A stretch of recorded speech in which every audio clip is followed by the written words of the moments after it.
Trust is one of the most fundamental building blocks of human relationships. It allows us to form deep connections, collaborate with others, and feel secure in our social world. Yet, for many people, trusting others doesn't come easily. They may constantly question motives, expect betrayal, or keep emotional walls up high to protect themselves. This pattern of chronic distrust, often casually referred to as trust issues, isn't just a personality quirk. It's a deeply rooted psychological response shaped by life experiences, brain wiring, and learned behaviors. In this exploration, we'll dive into the psychology behind why some individuals struggle profoundly with trust. We'll examine the origins of these difficulties, from early childhood attachments to later betrayals, and look at how distrust manifests in everyday life. We'll also explore the ripple effects on mental health, relationships, and overall well-being. Finally, we'll discuss evidence-based pathways toward healing and rebuilding the capacity to trust. Understanding this isn't about labeling people as broken. It's about recognizing that distrust often serves as a protective mechanism, one that can be gently reshaped with awareness and effort. At its core, trust involves a willingness to be vulnerable. It's the belief that another person will act in your best interest, even when you're not in control. Psychologists define it as an expectation of reliability, honesty, and benevolence from others. When trust develops smoothly, it creates a sense of safety and predictability in relationships. But when it's repeatedly violated or never properly formed, the opposite emerges: hypervigilance, suspicion, and emotional guardedness. Research shows that trust isn't evenly distributed across people. Some individuals are naturally more trusting due to secure early experiences, while others develop a default stance of caution. This isn't random, it's influenced by attachment theory, one of the most influential frameworks in psychology for understanding trust difficulties. Attachment theory, pioneered by John Bowlby and Mary Ainsworth, posits that our earliest relationships with caregivers shape how we approach intimacy and dependence throughout life. Infants learn whether the world is a safe place based on how consistently their needs are met.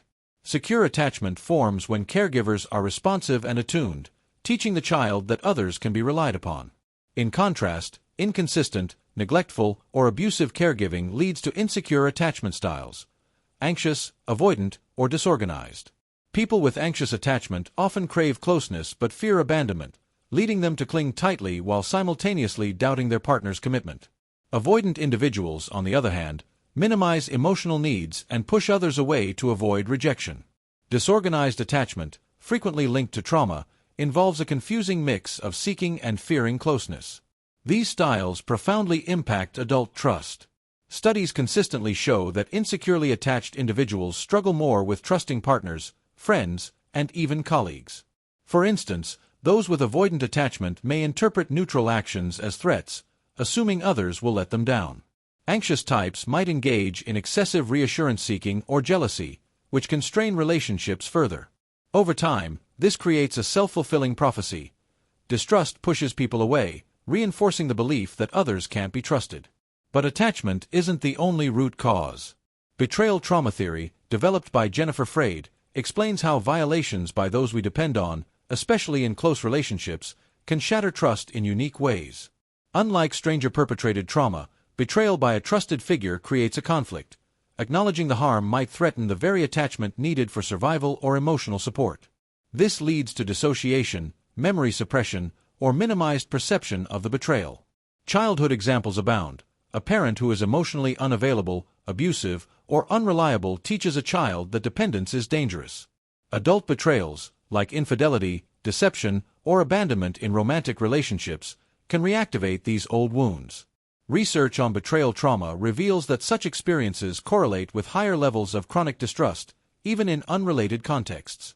Victims may develop a heightened sensitivity to signs of potential betrayal, scanning for red flags that others might overlook. Personality traits and mental health conditions also play a role. Individuals high in neuroticism, prone to anxiety and negative emotions, tend to interpret ambiguous situations as threatening, eroding trust. Conditions like anxiety disorders, depression, or post-traumatic stress disorder, PTSD, amplify this. In PTSD, for example, hypervigilance extends to interpersonal interactions, making it hard to relax into trust. Low self-esteem compounds the issue. When someone doubts their own worth, they may assume others will eventually see their flaws and leave or hurt them. This ties into cognitive biases. Distrustful people often engage in negative attribution, assuming harmful intent behind others' actions. A delayed text message isn't busyness, it's disinterest or deceit. Now, let's look at how these internal struggles manifest outwardly. Signs of deep trust difficulties are varied but often interconnected. One common indicator is emotional guardedness. People who struggle to trust rarely open up fully. They might share surface-level details but withhold vulnerabilities, fearing they'll be used against them. This creates shallow relationships, leaving both parties feeling disconnected. Suspicion and jealousy frequently arise. Even in stable relationships, minor inconsistencies can trigger intense doubt. Questions like, "Why were you late?" or "Who were you talking to?" stem from a fear of hidden motives. Avoidance of commitment is another hallmark. Whether in romance, friendships, or professional collaborations, committing means risking hurt. Some sabotage potential connections early, pulling away at the first sign of intimacy. Difficulty forgiving minor slights is prevalent. While everyone gets upset occasionally, those with trust struggles hold on to grudges longer, viewing small mistakes as evidence of unreliability. Control-seeking behaviors emerge as a defense. Needing to know every detail, check phones, or dictate plans provides illusory safety. But this often backfires, breeding resentment in others. Social isolation can result. Repeated disappointments lead to withdrawal, reinforcing loneliness and the narrative that people can't be trusted. Perfectionism or self-reliance to extremes. If I do everything myself, I won't get let down.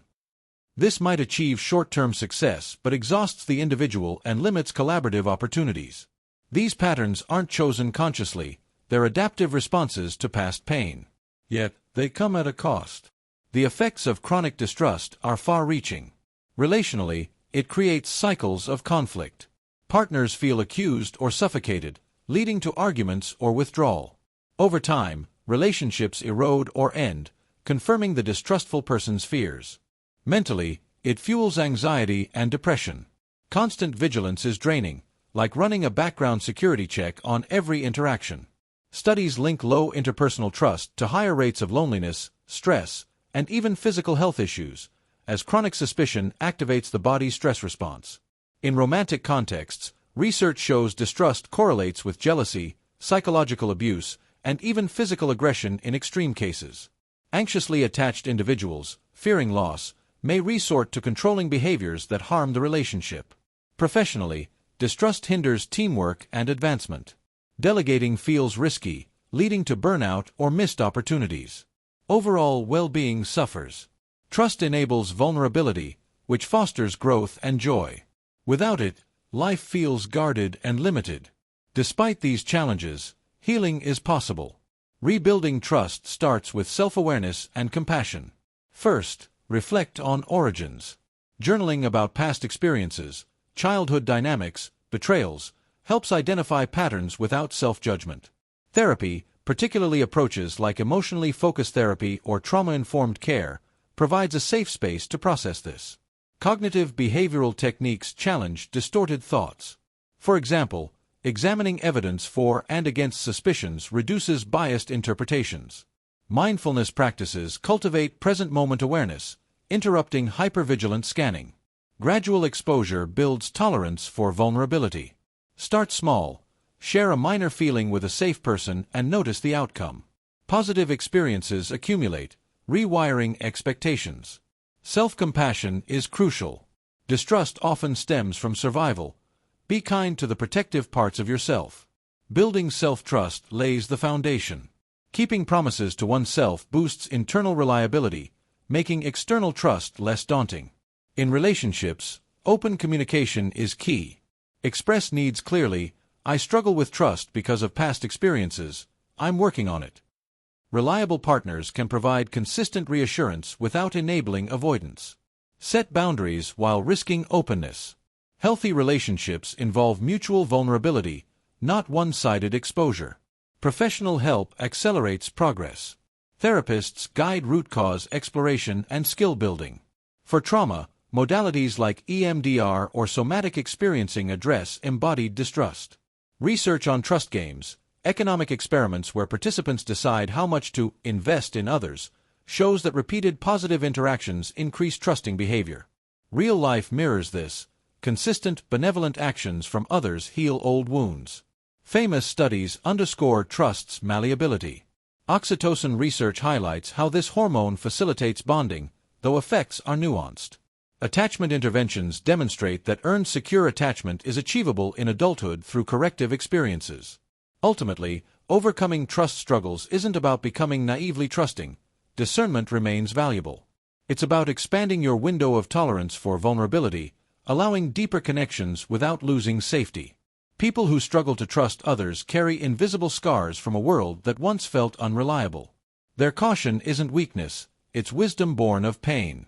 Yet, it needn't define them forever.